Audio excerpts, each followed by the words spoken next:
Okay guys, so today we are going to do part 2 of A Cricket in Times Square.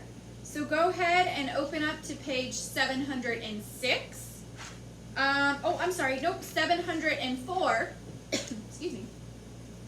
Open to page 704 and make sure that you have your, make sure that you have your theme map out because we're going to go ahead and fill in the last 2 clues and then determine what the theme or the lesson that the author wants to teach us in this story. So go ahead, have your book open at page 704 and we will keep reading together. In the country, maybe, said Tucker, but in New York, we gave up those old habits long ago. Harry is my oldest friend. He lives with me over in the drain pipe. So how is scrounging tonight, Harry? Not so good, said Harry Cat.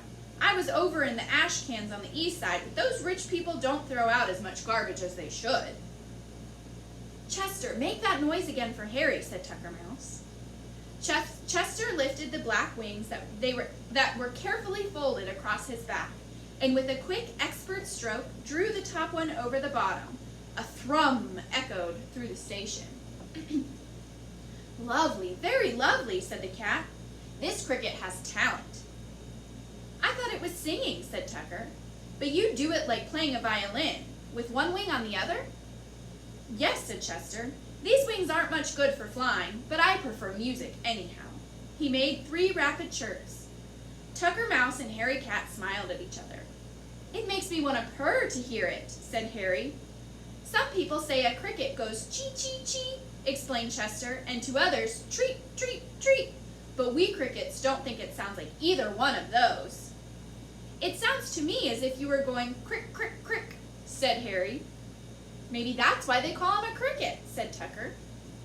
So in this page, we see another clue that can lead us to the final theme.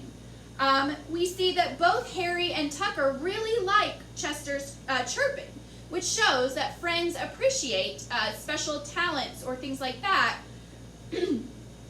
or special qualities that each has. So the author is probably trying to show that taking the time to appreciate others' talents or qualities can lead to having good friends. So our next clue, where we see that Tucker and Harry really appreciate and enjoy Chester's special talent, is that Tucker and Harry compliment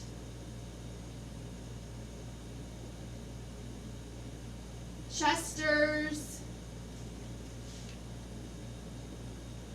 chirping skills. So when we take the time to appreciate and enjoy our friends' talents, it creates a better friendship, and it shows the other friend that we each care about them. Okay, let's go ahead and turn the page, and we'll keep reading. They all laughed. Tucker had a squeaky laugh that sounded as if he were hiccuping. Chester was feeling much happier now. The future did not seem nearly as gloomy as it had over the pile of dirt in the corner. So far in this story, the author has shown us that even though all of these characters are very different, they can still be kind to each other. We see that in each one of these clues that we've read so far. We see it when Tucker listened carefully to Chester's story. We see it when Tucker shares his liverwurst with Harry. We know that Harry would never eat Tucker like most cats would when they come across a mouse. We also see that they take care of each other, which was shown when Tucker gave Chester the liverwurst, and just because Chester was hungry. And then friendship also means that you're willing to share your talents like singing and chirping, and as the person who is not doing that, you're willing to listen and enjoy that. Are you going to stay a while in New York? Asked Tucker. I guess I'll have to, said Chester. I don't know how to get home. Well, we could always take you to Grand Central Station and put you on a train going back to Connecticut, said Tucker. But why don't you give the city a try? meet new people, see new things. Mario likes you very much. Yes, but his mother doesn't, said Chester. She thinks I carry germs. So we don't really know who Mario is, but like I said, this is an abridged story. So if you ever wanted to go and find the original story, you'll find out all about Mario. Germs, said Tucker scornfully. She would know a germ if one gave her a black eye. Pay no attention. Too bad you couldn't have found more successful friends, said Harry Cat. I fear for the future of this newsstand. It's true, echoed Tucker sadly. They're going broke so fast. He jumped up on a pile of magazines and read off the names in the half-light that slanted through the cracks. I was making sure I didn't skip a page, but no, it's just the abridged version. It's true, echoed Tucker sadly. They're going broke fast. He jumped up on a pile of magazines and read off the names in the half-light that slanted through the cracks in the wooden cover. Art News, Musical America. Who would read them but a few long hairs? I don't understand the way you talk, said Chester. Back in the meadow, he had listened to bullfrogs and woodchucks and rabbits, even a few snakes, but he had never heard anyone speak like Tucker Mouse. What is a long hair? Tucker scratched his head and thought a moment. A long hair is an extra refined person, he said. You take an Afghan hound. That's a long hair. Do Afghan hounds read Musical America? Asked the cricket. They would if they could, said Tucker. Chester shook his head. I'm afraid I won't get along in New York, he said. Oh, sure you will, squeaked Tucker Mouse. Harry, suppose we take Chester up and show him Times Square. Would you like that, Chester? So now we see that Tucker and Harry really value having Chester as a friend because they offer to help him get back to Connecticut, but they also want to show him all the things that New York has to offer, and they seem to want him to stay. So that's how we see that they value Chester as a friend, and that's another clue that we can add to our theme map. Not only do they take care of him and try to help him get back to Connecticut, but Tucker and Harry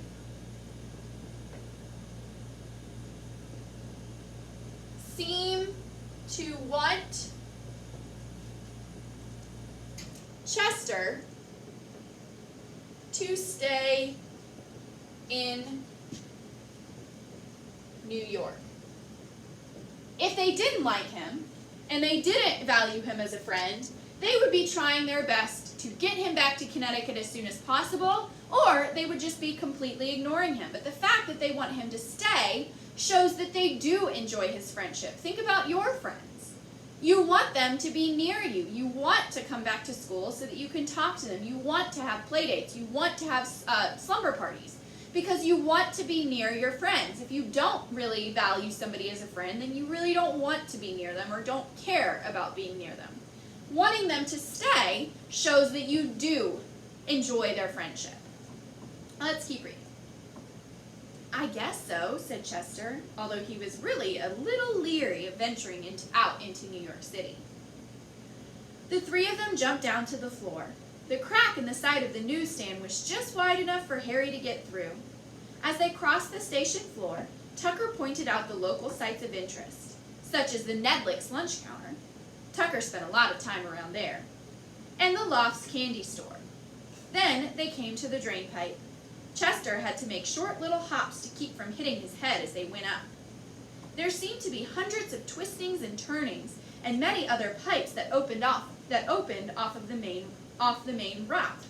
But Tucker Mouse knew his way perfectly, even in the dark. At last, Chester saw light above them. One more hop brought him out onto the sidewalk, and there he gasped, holding his breath and crouching against the cement. They were standing on one corner of the Times building, which is the south end of Times Square. Above the cricket, towers that seemed like mountains of light rose up into the night sky. Even this late, the neon signs were still blazing. Reds, blues, greens, and yellows flashed down on him, and the air was full of the roar of traffic and the hum of human beings. It was as if Times Square were a kind of shell, with colors and noises breaking in great waves inside it. Chester's heart hurt him, and he closed his eyes. The sight was too terrible and beautiful for a cricket who up to now had measured high things by the height of his willow tree, and sounds by the burble of a running brook. "How do you like it?" asked Tucker Mouse. "Well, it's quite something," Chester stuttered. "You should see it New Year's Eve," said Harry Cat. Gradually, Chester's eyes got used to the lights. He looked up, and way far above them, above New York and above the whole world, he made out a star that he knew was a star he used to look at back in Connecticut. When they had gone down to the station and Chester was in the matchbox again, he thought about that star.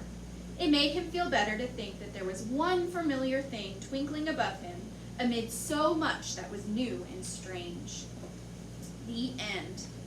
So, now what we're going to do is we are going to look at all of our clues and then figure out how the author used these clues to tell you the theme. So, let's look at each part. So we know that the three characters are very different kinds of creatures, but they have learned to trust one another and to care for each other. We see that here, where Tucker encourages Chester to tell his story and shares his liverwurst. We see that here, where Chester tries to warn Tucker about the cat, but Chester trusts Tucker when he says the cat is friendly.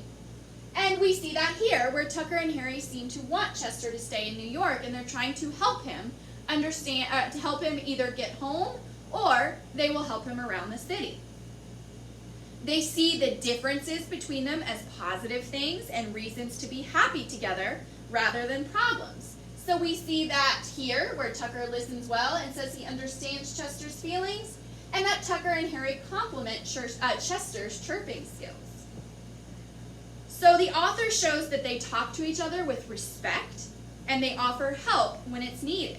So by seeing how all of these characters behave together, we understand how important good friendships are. So the theme or moral or lesson of this story is that friendships